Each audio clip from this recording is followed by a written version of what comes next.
ఓం సాయిరామ్. శ్రీ సమర్థ సద్గురు సాయినాథ్ మహారాజ్కి జై. సాయి భక్తులందరూ కూడా ఎలా ఉన్నారండి? మీరందరూ కూడా ఆయుర ఆరోగ్యాలు అష్టైశ్వర్యాలతో తూగుతూ ఉండాలని ఆ సాయినాథ్ని మనస్ఫూర్తిగా కోరుకుంటూ ఈరోజు వీడియోలోకి అయితే వెళ్ళిపోదామండి.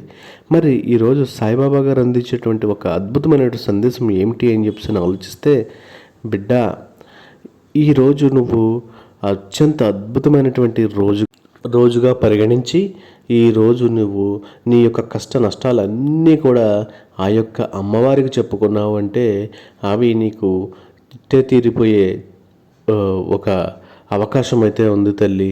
మరి నువ్వు నా బిడ్డవు కదమ్మా. మరి నీకు ఎటువంటి ఆపద కలగకుండా కంటికి రెప్పలా కాపాడుకునే ఆ యొక్క అవకాశాన్ని నేను ఎప్పుడు దీన్ని కంటికి రెప్పలా కాపాడుకోవాలనే ఒక ఉద్దేశం నేను ఎప్పుడూ అనుకుంటూ ఉంటాను. కాబట్టి నీకు ఎప్పటికప్పుడు ఒక సందేశాల రూపంలో నీకు ఇస్తూనే ఉన్నాను. నువ్వు వాటిని కొన్ని పట్టించుకోకపోతున్నావు. మరి ఇలా ఉన్నా సరే లేకపోయినా నేను ఎప్పుడు కూడా నీకు సందేశాలు మాత్రం ఎప్పుడు ఆపలేదు తల్లి. ప్రతిరోజు ఏదో ఒక సందేశంతో నీ ముందుకు వస్తున్నాను. నిన్ను ఎప్పుడు హెచ్చరిస్తూనే ఉన్నాను.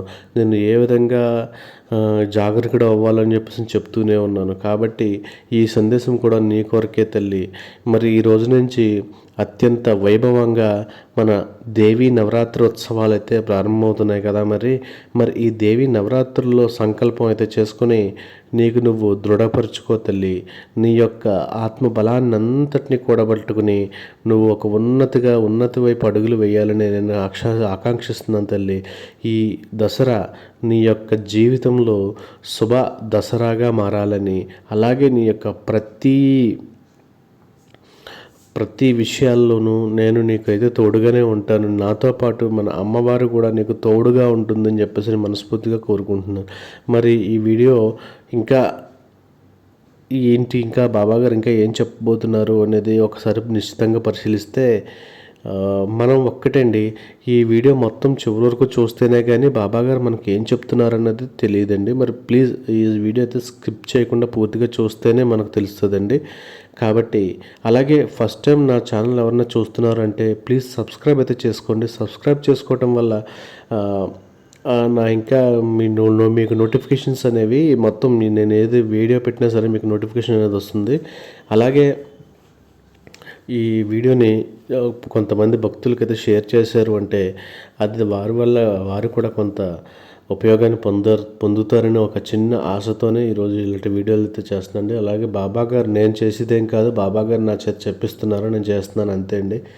కాబట్టి ఇక వీడియోలోకి వెళితే, మరి ఈరోజు అత్యంత అద్భుతమైనటువంటి నవరాత్రి ఉత్సవాల్లో మనం మొదటి రోజులో ఉన్నామండి. మరి ఈరోజు చూస్తే మనం ఈరోజు ప్రతి గడపకు కూడా ఆ యొక్క దుర్గమ్మ తల్లిని ఎప్పుడు కూడా పూజిస్తూ అర్జిస్తూ సకల అద్యపాద్యములన్నీ ఇస్తూ ఎంతో అంగరంగ వైభవంగా ఈ యొక్క నవరాత్రి దీక్ష జరుగుతుందండి. మరి ప్రతి వాడలా కూడా దుర్గమ్మ తల్లి యొక్క ప్రతిమలన్నీ వెలిసి ఆమె పూజలు అందుకుంటూ ఒక అద్భుతమైనటువంటి ఆ కనుల విందుగా మనకి అయితే కనిపిస్తూ ఉంటాయండి.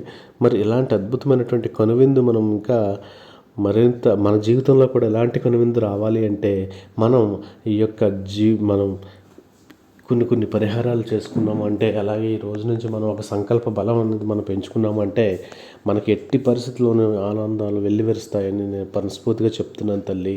అలాగే నువ్వు ఎప్పుడూ కూడా నన్ను అడుగుతూ ఉంటావు, బాబా నాకు ఈ కష్టాలు ఎప్పటి వరకు, నాకు ఈ కష్టాలు తీరవా, తర్వాత నేను ఎన్నో అనుకుంటున్నాను, నాకు ఉద్యోగం రావట్లేదు, నాకు జాబ్ రావట్లేదు, అది రావట్లేదు, ఇది రావట్లేదు, చాలా చాలా చాలా చెప్పి ఉన్నావు తల్లి నువ్వు. మరి నా బిడ్డ ఒక్కటి గుర్తుపెట్టుకో, నీకు ప్రతిదీ కూడా ఒక కర్మానుసారమే ఉంటుందని చెప్పేసి గుర్తుపెట్టుకో. అంతేకాని నేను బాబా నాకేం చేయట్లేదు, బాబా ఎన్నిసార్లు చెప్పినా సరే నువ్వు నాకు ఏమీ ఇది అవ్వట్లేదు, నా యొక్క కష్టాలు కడతీర్చలేదు, నన్ను ఇంకా కష్టాల ఊబిలోకి నెట్టేస్తున్నావు అని చెప్పేసి నువ్వు అంటూ ఉన్నావు కదా బిడ్డ. తర్వాత నువ్వు చాలా పశ్చాత్తాపడతావు బిడ్డ. బాబా నిన్ను ఇంత మాట నన్ను అందించి బాబా అని చెప్పేసి అని అంతటి అద్భుతమైనటువంటి జీవితాన్ని అయితే నీకు ప్రసాదించబోతున్నాను తల్లి.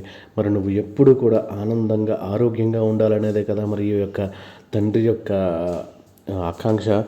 మరి అలాంటప్పుడు నేను నిన్ను ఎప్పుడు వదిలేస్తాను, నేను ఎప్పుడు ఎందుకు వదిలేస్తాను తల్లి, మరి నువ్వు ఒక్కసారి నువ్వు ఆలోచించు తల్లి, నా మాట విను తల్లి, ఇంతటి అదృష్టం మళ్ళీ రమ్మన్నా రాదు, ఎన్నో జన్మల పుణ్యఫలం అదే, ఒక్కసారి నువ్వు ఆలోచించు తల్లి. మరి నా మాట విని అర్థం చేసుకో తల్లి. ఎందుకు అంటే దేవతలు అడుగుపెట్టేటువంటి అత్యంత అద్భుతమైనటువంటి సమయం అని చెప్పవచ్చు. మరి ఈ రోజు నుంచి దేవి నవరాత్రుల ప్రారంభం కదా, మరి ఆ దేవత అనుగ్రహం కలగాలి అంటే ఈ సాయిస్తున్నటువంటి సందేశాన్ని పూర్తిగా గ్రహించాలి. తల్లి, నువ్వు ఆనందంగా ఉండే రోజులు రాబోతున్నాయి. అలాగే నువ్వు ఎంతో అదృష్టం ఉంటే తప్ప ఈరోజు ఈ సాయిస్తున్నటువంటి సందేశం నీ దాకైతే రాదు తల్లి. ఎందుకు అంటే ప్రతి క్షణం కూడా నీ బాధని నాతో పంచుకుంటూ ఉన్నావు. అలాగే ఆ బాధని ఎప్పుడు తీరుస్తావో నిద్ర చూస్తూ ఉన్నావు కదా తల్లి.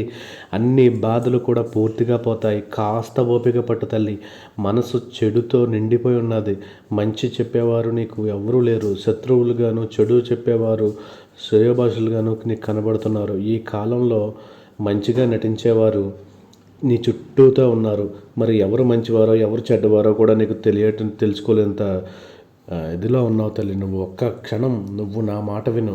నీ సాయి చెప్పినట్లు నువ్వు చేస్తే నీ చుట్టూ ఉన్నటువంటి వాళ్ళల్లో నీకు ఎవరు కూడా అంతరాయం కలిగిస్తున్నారో, వారు ఎవరెవరు నిన్ను నిరోధిస్తున్నారో, అలాగే నిన్ను ఎదగనివ్వకుండా చేస్తున్నారు, ఇవన్నీ కూడా నీకు అర్థమవుతుంది తల్లి. మరి ఈ రోజుల్లో అన్నీ కల్తీ తల్లి. ఏది చూసినా సరే తిండి కల్తీ, అలాగే మనుషుల్లో ఉండేటువంటి యొక్క భావాలు కూడా కల్తీలాగానే తయారయ్యాయి. అలాగే ఎవరు మనల్ని శ్రేయోభిలాషులు, ఎవరు మనల్ని నివారిస్తున్నారో కూడా తెలియని పరిస్థితిలో ఉన్నాం తల్లి. మరి ఇలాంటి పరిస్థితిని మనం ఎప్పుడూ కూడా ఎదురొడ్డుతున్నాము. కాబట్టి ఎన్నో సమస్యలు ఉన్నా సరే కాస్త ఓపికతో ఉన్నావంటే ఇవన్నీ కూడా సమసిపోతాయి తల్లి. మరి నువ్వు ఎప్పుడూ కూడా కల్తీ బంధాలతో నువ్వు చాలా ఇదిగా తయారైపోతున్నావు అని చెప్పేసి ఒక్కసారి అర్థం చేసుకోవాలి బిడ్డ. మరి మనల్ని వేధిస్తూ ఉంటారు కదా, మరి ఎలాంటి బంధాలైనా సరే, బంధుత్వాలైనా సరే అందరూ ఎంతో స్వార్థబుద్ధులుగా తయారైపోతున్నారు. అలాగని చెప్పేసి నేను అందరిని అంటలేదు. కొంతమంది చాలా స్వార్థంగా తయారవుతారు. అలాగే మనకి కొంతమంది శ్రేయోభిలాషులు కూడా ఉంటారు. మన ఎదుగుదల చూసి పొంగిపోయే వాళ్ళు కొంతమంది ఉంటారు. మరి అలాంటి వారిని నువ్వు ఎప్పుడూ కూడా వదులుకోకు తల్లి. నువ్వు ఎప్పుడు కూడా వాళ్ళ వెంబటనే ఉండు. నువ్వు ఏదైనా సరే సాధించాలి అనుకుంటే ఒక్కసారి వాళ్ళకైతే నువ్వు చెప్పావు అంటే నీకు ఇంకా మరిన్ని సలహాలు ఇచ్చి నిన్ను ఇంకా ముందుకైతే తీసుకెళ్ళడానికి చూస్తారు. అలాగే ఎవరైతే నిన్ను ఎదగనివ్వకుండా చూద్దామని చెప్పి అనుకుంటున్నారో వాళ్ళ దగ్గర నువ్వు ఎట్టి పరిస్థితులను మాట్లాడవద్దు తల్లి. నీ మాటల వల్ల నీకు తెలియకుండా నువ్వు వాళ్ళు నా వాళ్ళు అని చెప్పి నువ్వు అనుకుంటావు. కానీ వాళ్ళు ఏం చేస్తారు అంటే నీ దగ్గర నీలా మాట్లాడతారు, మరలా నీ వెనకాల నీ గోతులు తవ్వుతారు తల్లి. మరి అవి ఎంతవరకు అనేది తెలుసా తల్లి? నువ్వు ఎన్నెన్నో చేసి ఉన్నావు తల్లి. నువ్వు ఎన్నో సహాయాలు చేసి ఉన్నావు. మరి ఎంతోమందికి సహాయం చేసి ఉన్నావు. ఆ సహాయాన్ని కూడా వాళ్ళు తప్పుద్రోవ చూపించి నీకు తప్పుగా సహాయం చేసావన్నట్టు నీకు వివరిస్తూ ఉన్నారు. మరి ఇది ఎంతవరకు నువ్వు ముందుకు తీసుకెళ్తావు అది నీ ఇష్టమే తల్లి. వాళ్ళని ఇంకా నీతోనే కలిపి ప్రయాణం సాగిస్తావా, లేదు అంటే వాళ్ళని వదిలేసి నిన్ను ఎవరైతే అనుకుంటున్నారో, అలాగే ఎవరైతే కోరుకుంటున్నారో వాళ్ళ శ్రేయోభిలాషులు అందరితోనూ నువ్వు ఆనందంగా ఉండి వాళ్ళతో సహవాసం చేస్తావా అనేది నీ విషయం మీద ఆధారపడి ఉంది తల్లి. మరి ఇలాంటి స్వార్థ ప్రపంచంలో అలాంటి నిస్వార్థమైనటువంటి వాళ్ళు ఎవరున్నారనేది నువ్వు కంపల్సరీ గుర్తుపెట్టుకోవాలి తల్లి. మరి ఒక్క అడుగు వెయ్యాలి తల్లి. నువ్వు ఒక అడుగు ముందుకు వేస్తేనే కదా ఎవరు అలాంటి వారు, ఎవరు నీ వాళ్ళు, ఎవరు పరాయి వాళ్ళు అనేది తెలుస్తుంది. ఈ కష్టాలు కూడా నీకు అందుకే వస్తాయి తల్లి. నువ్వు ఇవన్నీ కూడా ఎప్పుడు కూడా కష్టం అని చెప్పి అనుకోకుండా కష్టాన్ని ఇచ్చినవాడు భగవంతుడు. ఆ భగవంతుడు ఏంటి అంటే మన కష్టము అంటే ఆ ఈశ్వరీచ్ఛనే మనం కష్టంగా మనం భావిస్తాం. కానీ దాన్ని మనం కష్టంగా భావించామంటే అది ఇంకా మనకు కష్టంగానే ఉంటుంది. కష్టాన్ని మనం ఒక ఇష్టంగా మనం పెట్టుకుని మనదే కదా మన యొక్క పాపరాశి అనేది, ఆహా నాకు ఇంతటి పాపరాశిని ధ్వంసం చేస్తున్నాడు మన ఈశ్వరుడు అని చెప్పేసి ఒక్కసారి నువ్వు తలుచుకున్నావంటే ఆ యొక్క కష్టాలన్నీ కూడా నీకు ఏపాటిగా ఉండవు తల్లి. ఎదుటివారి కష్టాలు పోల్చుకుంటే నీ కష్టాలు ఎంత తల్లి. ఒక్కటి గుర్తుపెట్టుకో, ఎవరికి వాళ్ళకి ఈ ప్రపంచంలో అందరికీ కూడా కష్టాలైతే ఉన్నాయి. కానీ కష్టాలున్నా సరే వాళ్ళు అధిగమించి పైకి ఎంతో ఆనందంగా ఉంటున్నారంటే వాళ్ళు మానసికంగా ఎంత దృఢపడి ఉన్నారో ఒక్కసారి నువ్వు ఆలోచించుకో. మరి అలాంటి పరిపక్వత అనేది నీకు రావాలి తల్లి. వాళ్ళు లేదు అంటే వాళ్ళ ముందు నువ్వు చులకనైపోతావు తల్లి. అది మాత్రం గుర్తుపెట్టుకో తల్లి.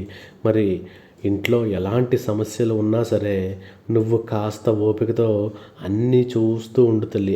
వాటంతట అవే అన్నీ సద్దుమణిగిపోతాయి. మరి ఈ సాయి మీదనైతే నువ్వు నమ్మకం ఉంచు తల్లి. నీ మనసులో ఉన్నటువంటి ఆవేదన పంచుకోవడానికి ఎవరు లేరు అన్నప్పుడు కాస్త సమయం ఇచ్చి నీ పనిలో నిమగ్నమైనప్పుడు, నీ పని కూడా నువ్వు చేయలేక ఉన్న స్థితిలో కనిపించినప్పుడు ఈ సాయి చిత్రపటం ముందు కూర్చుని ఆ సాయి యొక్క విభూది ధరించావు అంటే మరి నీ మనసులో ఉన్నటువంటి ఆ యొక్క కల్మషాలు ఏదైతే ఉన్నాయో అన్నీ కూడా ఫటాపంచలైపోతాయి. అలాగే నీ మనసులో ఉన్న సమస్యలు అన్నీ కూడా ఫటాపంచలైపోతాయి తల్లి.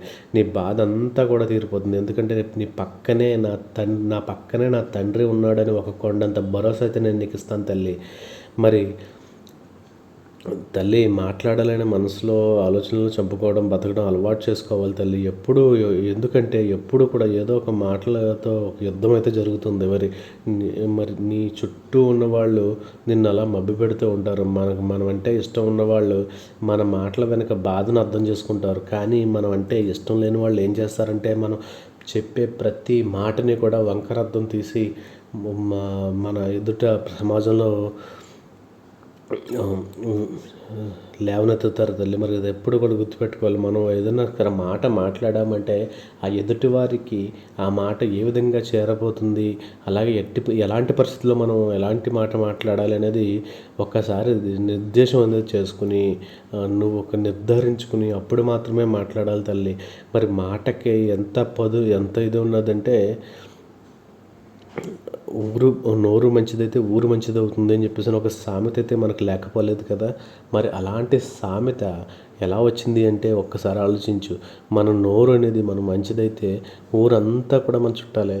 మన నోరు కానీ మన అదుపులో లేదు అంటే ఎంతమంది చుట్టాలున్నా సరే అందరూ కూడా నీకు వ్యతిరేకమైపోతారు తల్లి.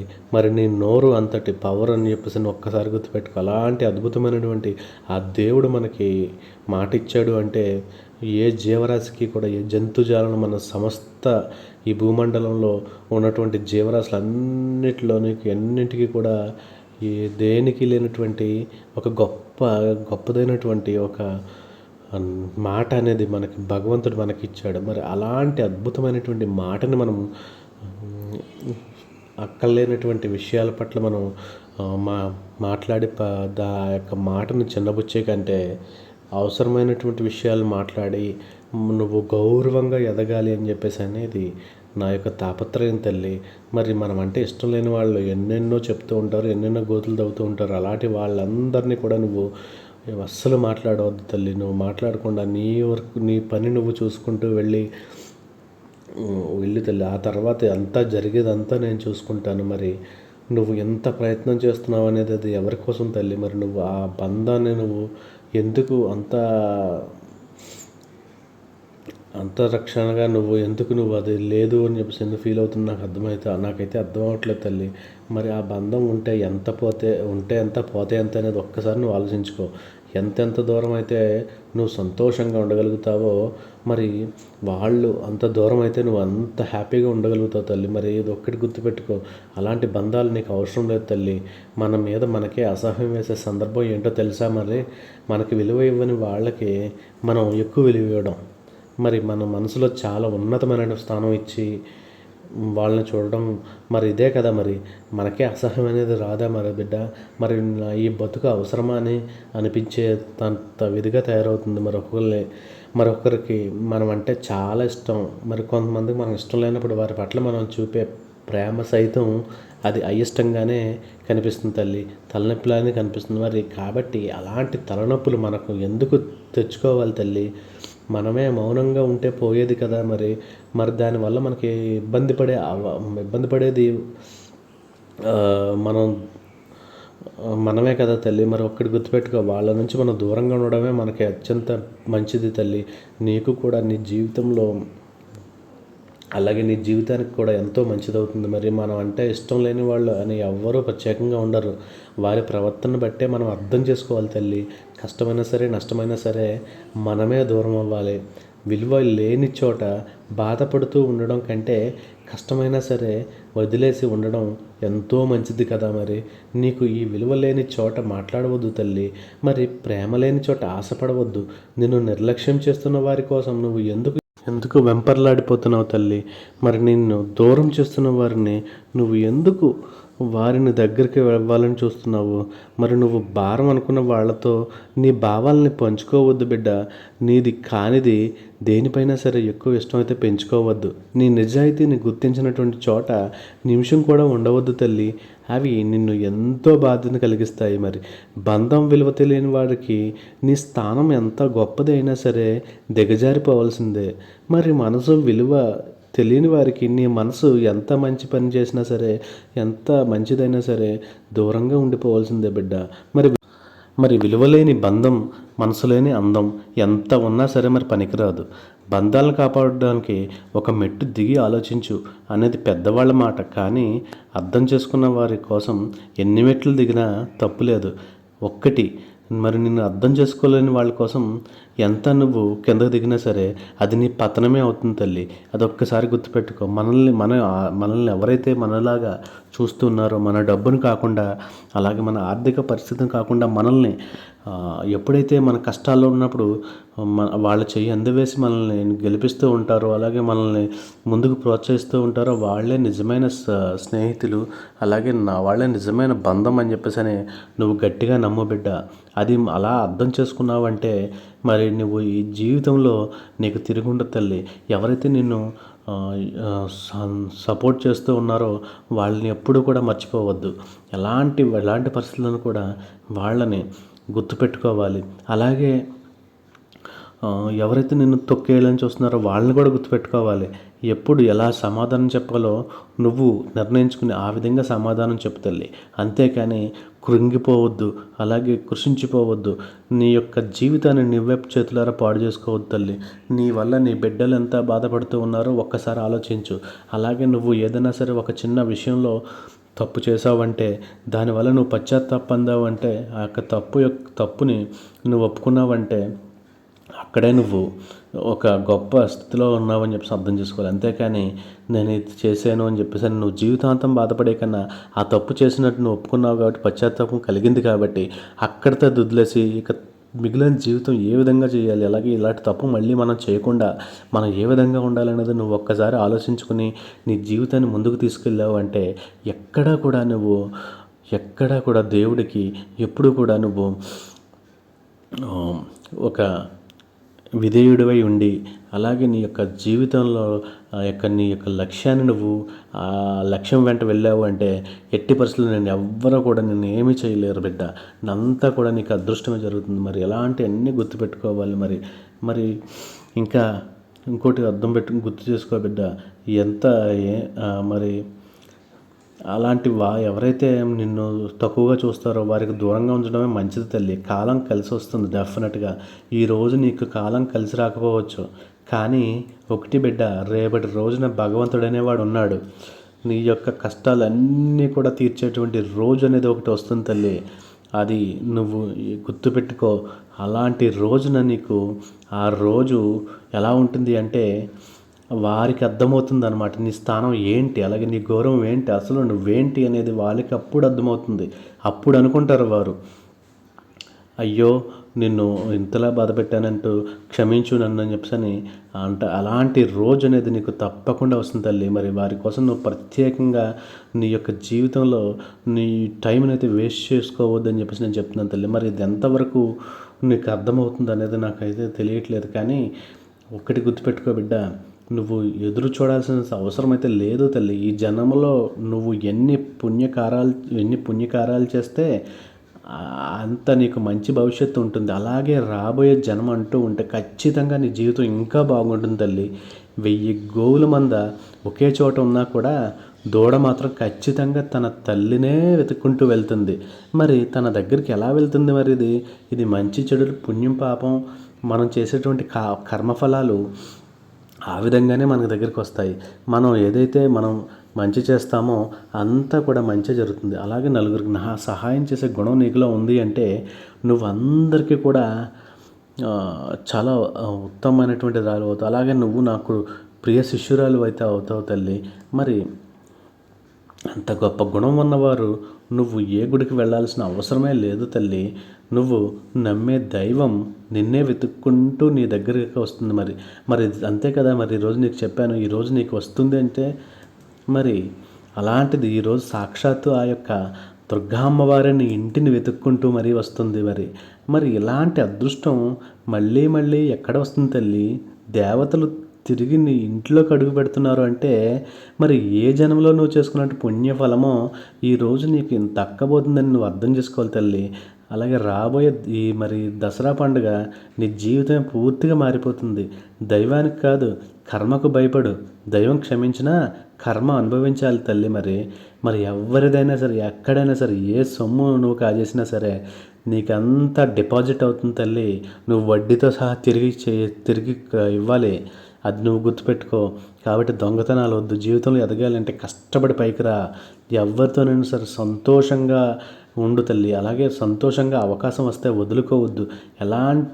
ఎందుకంటే ఒక్క మంచి మిత్రుడు నీ పక్కన ఉన్నాడు అంటే, నీ శ్రేయోభిలాషి నీ పక్కనే ఉన్నాడు అంటే నువ్వు ఎంత ఉత్తమ స్థానాలకు ఎదుగుతావు అనేది ఎన్నో ఎన్నో ఎన్నో ఉదాహరణలతో మనకి చూపిస్తూ ఉన్నారు. మన వేదాల్లో కానివ్వండి, అలాగే మన రామాయణంలో కానీ, ఉపనిషత్తుల్లో ఏదైనా సరే ధర్మం పట్టుకున్నాము అంటే, అలాగే ధర్మము, అలాగే ఒక నీతిని పట్టుకున్నాము, అలాగే ఒక నిజాన్ని, ఒక సత్యాన్ని పట్టుకున్నామంటే ఎంతటి అద్భుతమైనటువంటి ఫలితం ఉంటుందో ఒక్కసారి ఆలోచించి. అలాగే ఇప్పుడు నేను ఒక చిన్న ఎగ్జాంపుల్ చెప్తాను. రామాయణంలో మన రామాయణంలో మనకి దశకంఠుడు ఉన్నాడు కదా, మన రావణుడు, విభూషణుడు, కుంభకర్ణుడు, ముగ్గురు కూడా అన్నదమ్ములు. ఈ ముగ్గురులో ఎవరైతే ధర్మాన్ని పట్టుకున్నారో వాళ్ళు చిరస్థాయిగా నిలిచిపోయారు. వాళ్ళు ఎవరు అంటే ఒక విభీషణుడు రాముడు పక్కకు వచ్చాడు. రాముడు అంటే ఎవరు? రాశీభూతమైనటువంటి ధర్మం. అలాంటి రాశీభూతమైనటువంటి ధర్మాన్ని పట్టుకున్నాడు కాబట్టే విభీషణుడు బతికింపబడ్డాడు. అలాగే రాజ్యం పొంది ఆనందాలతో ఉన్నాడు. మరి రావణ కుంభకర్ణులు ఏమయ్యారు? ఒక్కసారి ఆలోచించండి. వాళ్ళు అధర్మం పాలయ్యి అధర్మాన్ని పట్టుకుని అలాగే సీతను అపహరించి అలాగే రావణుడికి సహాయం చేసినటువంటి కుంభకర్ణుడు కూడా సమసిపోయారని ఒక్కసారి ఆలోచించుకో. అలాగే నీ యొక్క జీవితంలో కూడా రావణులు రాకుండా చూసుకో తల్లి. అలాగే విభీషణులు లాంటి మంచి వ్యక్తులను అయితే నువ్వు పట్టుకున్నావు అంటే నీ జీవితమే మారిపోతుంది తల్లి. నేను నవ్వించడం ఎందరికంటేనో నువ్వు గొప్పగా ఉండాలి అని చెప్పేసి అనుకునే వాళ్ళు ఒకళ్ళు ఉంటారు తల్లి. మరి నీ గతం కంటే ఇప్పుడు చాలా బాగుంటే చాలు అనుకో. ఎందుకంటే ఆశ పుట్టినంత త్వరగా అవకాశం అయితే పుట్టదు తల్లి. ఈరోజు నీకు ఉన్నంతలో హాయిగా ఉంటున్నావు, 3 పూటలు తింటున్నావు అనేది ఇది నువ్వు గుర్తుపెట్టుకోవాలి. అంతేకాని నీకు లేనిది ఈశ్వరుడు నీకేమిచ్చాడు అనేది ఒక్కసారి నువ్వు ఆలోచించుకో బిడ్డ. నువ్వు ఈ రోజున ఒక ఆనందంగా ఉన్న దాంట్లో ఎంతో తృప్తిగా బతుకుతూ ఉన్నావు. అలాగే నీకంటూ ఎటువంటి కొరత లేకుండా వెళ్తూ ఉన్నది అంటే అది ఈశ్వరుని యొక్క విభూతి అని చెప్పేసి నువ్వు అర్థం చేసుకోవాలి. మరి ఈశ్వరుడి యొక్క ఆ యొక్క సంకల్పం నీలో ఉన్నది కాబట్టి నువ్వు ఇలా జీవితాన్ని ఉన్నావు. ఇంకా ఒకటి గుర్తుపెట్టుకో, ఇంకా నీకన్నా దుర్భరమైనటువంటి జీవితంలో చాలామంది ఉన్నారు బిడ్డ. వాళ్ళని చూసి నువ్వు ఈశ్వరుడు నాకు ఇలా తినడానికి తిండి ఇచ్చాడు, అలాగే ఉండడానికి ఇది ఇచ్చాడని చెప్పేసి అనుకోవాలి. కానీ నాకు అది ఇవ్వలేదు, ఇది ఇవ్వలేదు అని చెప్పేసి నువ్వు కోరికల వెంట పరుగులు పెట్టావు అంటే చివరికి నీకు మిగిలేది అశాంతి మాత్రమే బిడ్డ. ఇది నేను చెప్తున్నాను, ఇది ఒక్కటి నువ్వు అర్థం చేసుకో. మరి ఒకరికి సహాయం చేసేంత స్తోమత నీలో ఉంది అంటే మరి ఆ దేవుడిచ్చినటువంటి విభూతి తల్లి. అలాంటి విభూతిని నువ్వు ఎప్పుడు కూడా సత్కార్యాలకు వాడుకున్నావంటే, అలాగే కొంతమందికి సహాయం చేసావంటే ఆ దేవుడు నీకు రెట్టింపు ధనాన్ని ఇస్తాడు. నువ్వు ఎంతైతే దేవుడి కోసం ఖర్చు పెడుతున్నావో అవన్నీ కూడా లెక్కలు వేస్తారు తల్లి. అలాగే లెక్కలు వేసి నీకు వడ్డీతో సహా ఇస్తాడు తల్లి. మరి అంతటి అద్భుతమైనటువంటి ఆ యొక్క దేవుడు అనేవాడు నిన్ను ఎప్పుడు కూడా కంటికి రెప్పలా కాపాడుకుంటాడని చెప్పేసి నువ్వు ఎప్పుడు గుర్తుపెట్టుకో తల్లి. అలాగే నీ ఇంటికి 10 మంది వస్తే నువ్వు పెట్టగలిగే స్తోమత ఉందా, ఇవన్నీ కూడా అలా అయితే నువ్వు చాలా గొప్పవాడు అని చెప్పి అనుకోవాలి. తల్లి, నువ్వు అనుకున్నది సాధించాలి అంటే ముందు నీ కర్తవ్యాన్ని దృష్టిలో పెట్టుకో. ఎవరో ఏదో అన్నారని చెప్పేసి వాళ్ళ మాటలు పట్టుకుని నువ్వు కుమిలిపోవద్దు తల్లి. నీ చుట్టూ ఉన్న వాళ్ళే ఎప్పుడు కూడా నిన్ను ఇబ్బంది పెట్టాలని చెప్పేసి చూస్తూనే ఉంటారు. మరి వారి కోసం నువ్వు అస్సలు భయపడవద్దు. వారు ఏం చేయాలనుకుంటున్నారో అది చేయనివ్వు, అడ్డువైపుకు ఏమి మాట్లాడుకో. మరి ఇలా నువ్వు మాట్లాడకుండా ఉన్నావంటే ఖచ్చితంగా నీకు దేవుడు అనేవాడు ఉన్నాడు కాబట్టి ఆయనే చూసుకుంటారు. వాళ్ళ యొక్క ఏదైతే కర్మ ఉందో వాళ్ళ కర్మానుసారం వాళ్ళు బాధపడుతూ ఉంటారు. మరి ఇది ఒక్కటి గుర్తుపెట్టుకో, ఎలాంటి పరిస్థితుల్లోనూ కూడా నీ ధైర్యాన్ని వదులుకోకు తల్లి. అలాగే ఏమీ మాట్లాడకుండా మౌనంగా ఉండు. భగవంతుని మీద భారం వెయ్యి. నీ ఇష్ట దైవం ఎవరైతే ఉన్నారో వారిని తలుచుకో. నీ ఇష్ట దైవాన్ని ఆరాధిస్తూ ఉండు. అలాగే నీ వెన్నంటే ఉంటాడు. మరి ఒకప్పుడు ప్రేమను చూసి బంధాలు కలుపుకునేవారు, కానీ ఇప్పుడు డబ్బును చూసి బంధాలు కలుపుకుంటున్నారని మర్చిపోకు బిడ్డ. ప్రపంచంలో ప్రతిదీ కూడా ఒక డబ్బుతోనే ముడిపడి ఉంది.